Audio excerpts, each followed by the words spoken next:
Welcome to Behind the White Coat podcast. I am your host, Eric Malara, a first-year medical student. In this podcast, we listen to the stories of those underrepresented in medicine. Today's guest is fourth-year medical student Annie Hoang. Annie was born and raised in Jersey City to multi-ethnic immigrant parents from Vietnam, both of whom were children of American soldiers during the Vietnam War and came to the U.S. under the Amerasian Homecoming Act. Annie received her bachelor's degree in Molecular Cell Biology at Yale with a full ride scholarship. She is currently on a 5-year track to receive her MD from the University of California, San Francisco, and her Master's of Public Health from Harvard. You're the first one in your family to even go to school, period, right? Like just kindergarten. Can we just start from that? Like, what was education for you as a young child, and what was it like growing up? Yeah, wow, we're going way back, huh? Like just like at the beginning. I guess just like some background. Like my parents are immigrants. They came here. My mom basically came here pregnant with me, and I was born and raised in Jersey, Jersey City, so East Coast, yay. And so my parents never went to school. They were both kids of American soldiers from the Vietnam War. So, my grandmothers are from Vietnam, but my grandfathers are American soldiers who, because the war had ended in 1975 in Vietnam, they basically left, and my grandmothers had to raise their children as single mothers in kind of post-war communist Vietnam, and as a result, they were kind of at the, my family was basically at the bottom of society. Can you imagine being a single mother raising their kids and being mixed children, for that matter, of what was deemed to be as the enemy? And so my parents grew up in very austere conditions. They were basically denied human rights, essentially. They were denied a right to an education because of who they were, what they represented, how they looked. My dad basically, is like half Black, half Hispanic mix. And my mom is like half white, and they look very, very like those respective counterparts. And so as a result, that's kind of was their life, and that's the conditions they grew up in, and they had to work at a very early age to help support, obviously, my grandmothers in order to survive. And so as a result, they never went to school. I think because of that. And so when I started my education, if we're going back to kindergarten, then I started in public school. I think my parents, they came here, they didn't speak a word of English whatsoever. They were just trying to make ends meet and find a job. And, I grew up in really small, cramped, 1-bedroom apartments, kind of everyone just kind of lived in the same space in more or less difficult neighborhoods. And we were just trying to make it work, essentially. So you mentioned the treatment of the Amerasians, right, in Vietnam. Yeah. And so, you were saying that they were kind of treated at the bottom of society. So what was it like for them coming here now? Have they ever talked about maybe difference in treatment, or has anything changed since they first moved here? Yeah. So I think, my parents never really opened up about it, really, up until, now that I'm older and have more of a adult relationship with my parents, they've started to open up more of kind of their perceptions and views of the disparities and the inequities that we experience. And so you're right, as Amerasians, they were basically, they were called the children of dust, right? In air quotes.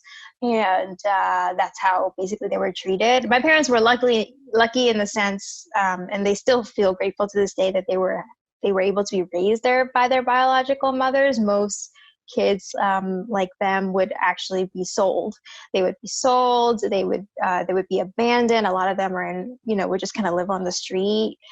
or kind of live in the jungle, or kind of live out with the more ethnic minorities. And so my parents were lucky in the sense that both their mothers respectively were able to raise them, or made the very difficult decision to raise them.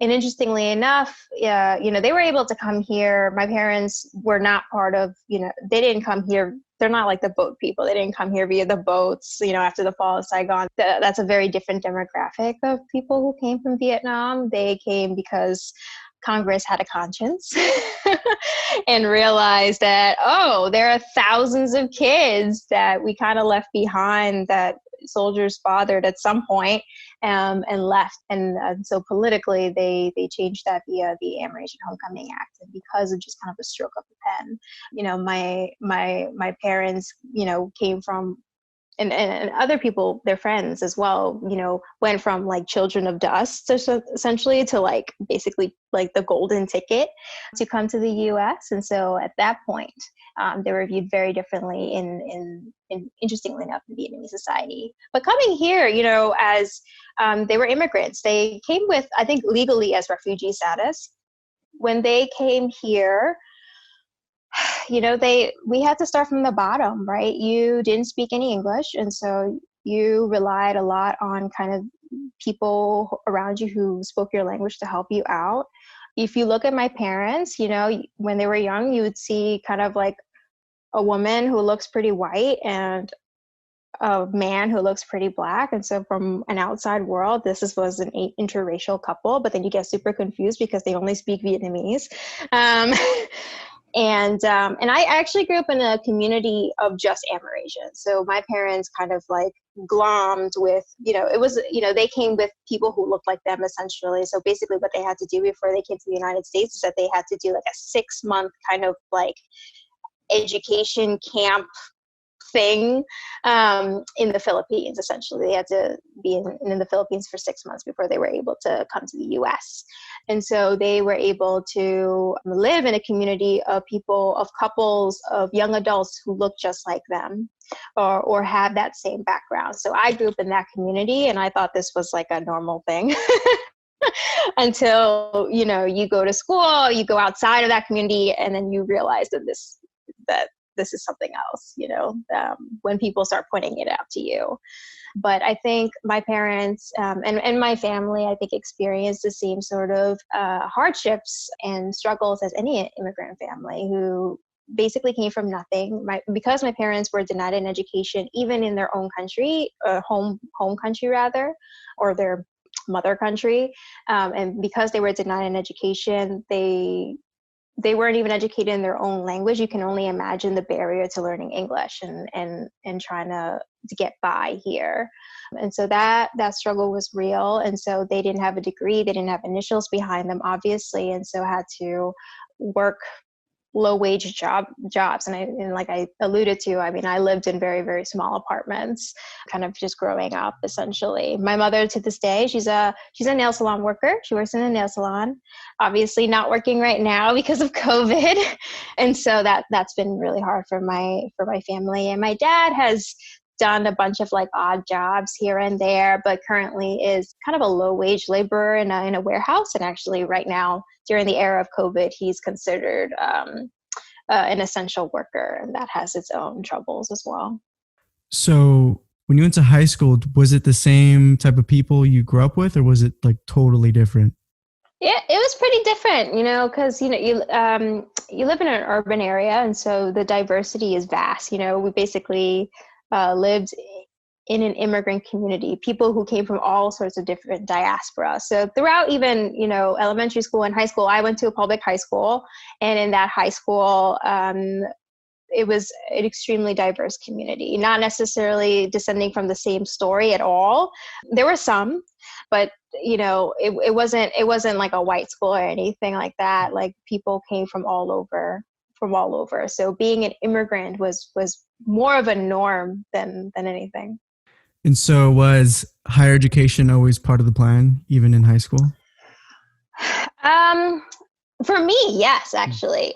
So I was kind of a rebel, kind of growing up, in the sense that my parents were very, very strict. They were very austere. They were never involved in my education in any way. Like I always kind of did my thing. What my parents did expect, though, it was like excellence. They expected me to do my best. I have a younger brother, and they had different expectations from him. And the reasoning is kind of like sexist and misogynistic, but their reasoning, well, at least my dad's reasoning was like, you know, as a woman, as a like a small petite size woman, his reasoning was like, I can't, like, he was like, you can't do labor jobs. You can't do manual labor jobs like I can. You know, like I work manual labor because I was never able to go to school, like, and this is the only opportunity for me, but you can't do that. Like you can't pick up heavy things. Like this is not an avenue for you. So you need to work your ass off, essentially, you know, as a woman, in order to be in a situation where you can be in an office or someplace where you can use your brain, because that's going to be like your ticket to surviving, essentially, to making a living, to basically live independently. And when I have a family of my own, to be able to support your family.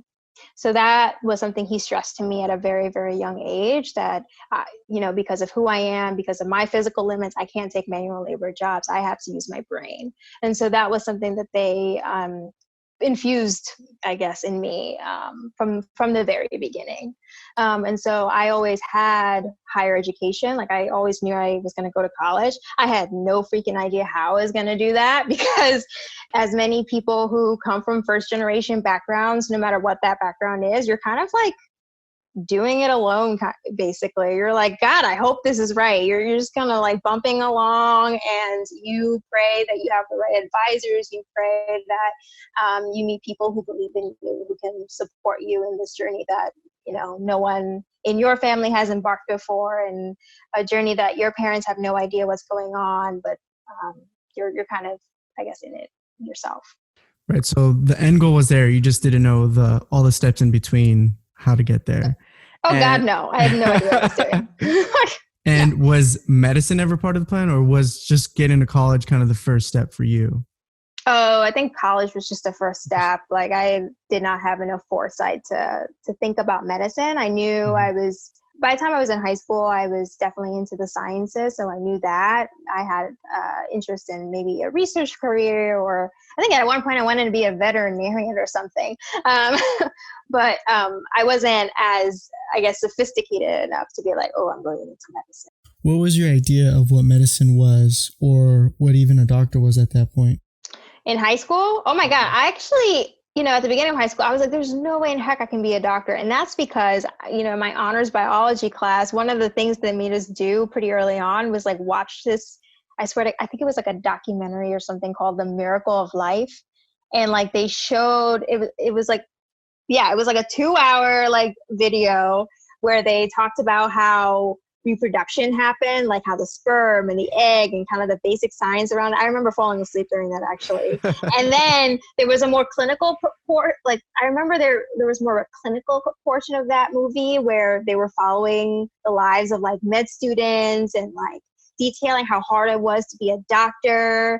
And then they showed how like birth happened, like how women gave birth. Like they showed, like, I remember like, I think dozing off and falling asleep and then waking up to like a cry of a baby, like literally coming out of a woman's vagina, and just like feeling completely like scarred from that experience, but also seeing how hard it was to be a doctor and the journey and the crap that you have to go through. And so I remember like feeling very strongly at that moment. It was like, there's no way in heck I can do this shit. Like, there's no way. I actually don't know if I'm allowed to curse in a podcast, but you can edit that out. No, it's fine. It's totally fine. And so, you know, the transition to college for many people is like a tough transition. I assume a lot of people kind of have that imposter syndrome. So for you, like, what was it like for you, like that transition? Did you feel totally kind of alone or misunderstood, or, you know, what was your kind of process with all that at first? Oh my God. Yeah, absolutely. And to this day, I still feel imposter syndrome. Let me get that clear. Okay. Let me get that straight. Like to this day, you very much feel out of place. And like I said, like being the first in your family, you're just like, oh my God, I hope I don't screw this up. You know, like, God, I hope I do this right. And so, I moved away for the first time and just lived with, my college classmates who came from very, very diverse backgrounds. And some actually very similar to mine, but many absolutely not. And I definitely felt out of place being at Yale for sure. I was just like, did they make a mistake? Like this cannot be it. Like every day I was kind of pinching myself a little bit, feeling like super grateful. But yeah, at the same time, just feeling completely out of place and whether or not I could even handle the rigors of what they were basically giving to me. And then I think at that point I was also pre-med too. And so, being pre-med is, I'm sure, like it's super hard as well. Never mind, being in an Ivy League. And so, yeah, everything was just new and kind of overwhelming to me. So when did that interest in medicine start? Interestingly enough, I think by the end of my senior year of high school, I decided, I thought I wanted to be a doctor. Yeah, I had an inkling that I wanted to be a doctor. And so when I went into college, I knew I was going to major in the sciences because that's what I was particularly interested in molecular biology. And then I decided to go through the pre-med track. So yeah, kind of around that time, like late, like senior year of high school, freshman year of college. Right. So kind of towards the end of high school and then college. But, I hate to ask it, but everyone is like, why medicine? Like what drew you to medicine and like what were kind of the first steps into that process?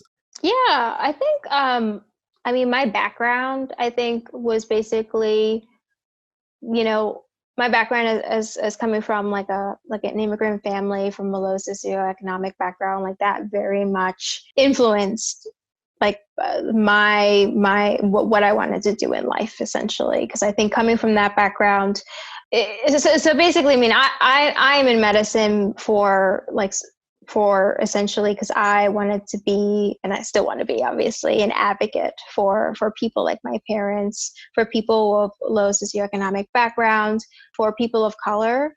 I went into medicine because I wanted to make a change in terms of health and social justice. And I wanted to be a leader, essentially. I still want to be a leader in terms of working in both medicine, but also in the policy level to kind of enact change on not only on a patient level, but also on a population level. And so that's why I went into medicine. It's just because, growing up, I think very similar backgrounds to people who came from, I guess, who have similar stories.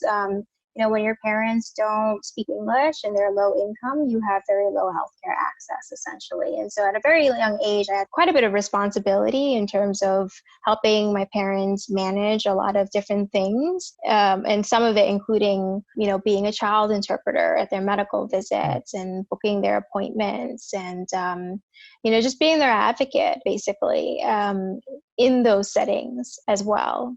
And in college, I kind of explored that kind of fire further through various activities. And so, yeah, ultimately, now I'm here.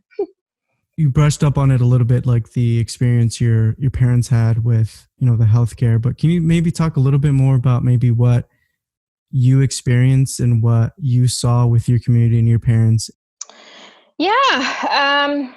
It's basically cumulative experience to this day, that still, even though I'm like 3,000 miles away from my parents, I still play the same role, only virtually now, as I did growing up. And so, my experience basically, and I was kind of a patient advocate and kind of like interpreter for my parents, I think for many kind of limited English speakers who come from immigrant backgrounds, at least for my family, there's kind of a mistrust in the medical system, especially for people of color, just based on the history. There's a cultural barrier, there's a language barrier, even to this day, like not everyone, like my parents, will get a medical interpreter. There's going to be many different things that are going to be missed. There's going to be misunderstandings. My parents, they do have a belief in kind of more traditional medicine as well. And so there's also that. And also the cost, right? Like just like a medical visit requires money. And when you have very little of that, you need to be able to ration. And so I remember, my parents now they're a lot better, but definitely growing up, my parents were very much like we would only go to the doctors if we were like dying, essentially, just because that was just not something that they were willing to spend money on because they were trying to work. So there were some things. I know a group can be like very diverse, but I think it's not safe to say, just because you're like underrepresented, all underrepresented people are going to like understand the struggle. Like we all kind of come from a different background. So have you seen maybe anything that you learned from your classmates in a diverse population, or your classmates are learning from you as well? Oh yeah, absolutely. Yeah, I mean, I definitely have learned so much from my classmates. Again, we all come from different backgrounds, and I'd like to think I have something to offer to my classmates as well, as far as my background and where I came from, and some of the story that I shared with you on this podcast. And I hope that's something that is helpful for people. But yeah, absolutely. People who came from different immigrant communities, something like yourself, whether it's Latino, whether it's from different Southeast Asian communities, or it's not, the Cambodian diaspora is not the same thing as the Vietnamese diaspora. And even within Vietnam, there's different diasporas, like people like my parents versus other communities within Vietnam. And so, or people who are from even from different parts of the United States, people who came from like the Midwest or like the South. Like, I don't know what your life is like, as someone who's born and raised in Jersey, I have no idea. And I've had a wonderful pleasure from learning from my classmates. I'm also in like the University of California. We have things called like the PRIME programs, which is basically program in medical education and for with themes in different underserved communities. And for AUCSF, we are like, there's a program called like Program in Medical Education for the Urban Underserved, or PRIME US. And that's a program I'm in, which is basically kind of the specialized 5-year track. And there's usually 15 of us per year. And so I have even had a greater privilege of being able to spend more time with a group of people who come from completely different backgrounds, but also share this same mission, basically this commitment to serving underserved communities as broadly defined, and to basically incorporate working on dismantling basically health inequities in their career. Was there like anything that took you by surprise that you didn't expect so far in medical school? Oh my God, the whole thing. I had no idea what I was going into. Oh my Lord. I thought I did, but I clearly had no idea. Like this entire experience, like every day, I'm just like, what just happened? It's literally been like that for me every day, whether it's learning or being on the wards, or even as a first year, same thing, like I have no idea what I'm doing. And so I just take it one day at a time.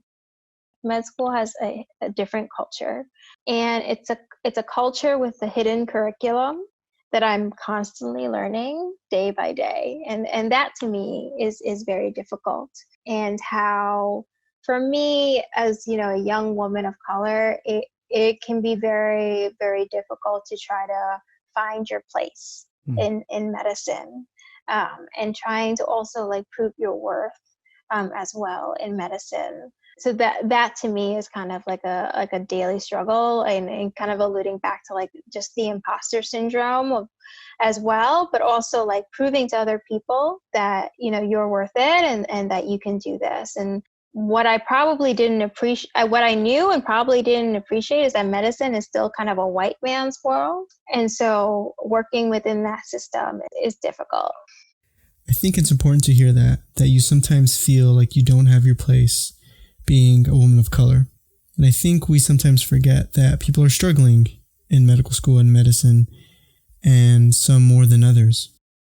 Yeah, and I know I'm not the only one who feels that way, but a lot of times you almost feel like you're the only one, because you look around and everyone seems to have it together, and you're like, am I the only shit show in this place? Are you kidding me? And you feel like that. You feel like you're a complete shit show, and you're just like, oh my God, I'm just trying to stay afloat. So what'd you say to the student who's like, yeah, right, please, like this person like knew they were just going to crush her from the beginning. She went to Yale. She's at UCSF. Like, come on, give me a break. She's only saying that. Like, what would you say to them? Because that happens a lot. Like some people are like, oh yeah, they're just saying that. Oh, no. I'm not just saying that. Like it's, and you know what? I didn't mention this, but like how I even like applied to like Questbridge and how I started in this journey going to Yale was like kind of random. And what I would say to the student is like, you never know what opportunity life's going to give you, and be prepared for a shit ton of rejections. Just be prepared for that as well. Like it's not easy. There's a lot of hard work. There's a lot of tears. Can't tell you how many times I cry. Can't tell you, how many late nights or all nighters I pulled, still pull, in order to get, there's no way, I can't tell you like, oh yeah, this just happened. There's no way. There's a lot of work into it, and there's a crap ton of luck as well. I have a very interesting work when I was in high school.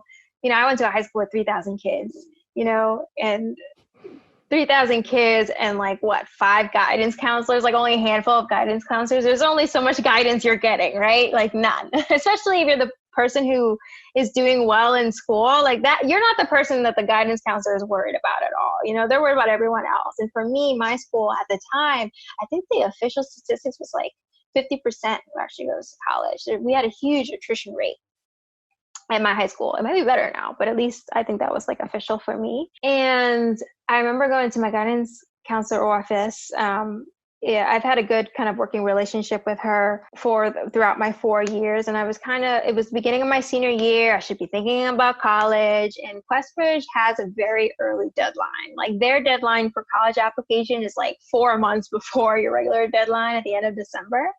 And I remember it was like, I think the week before the deadline.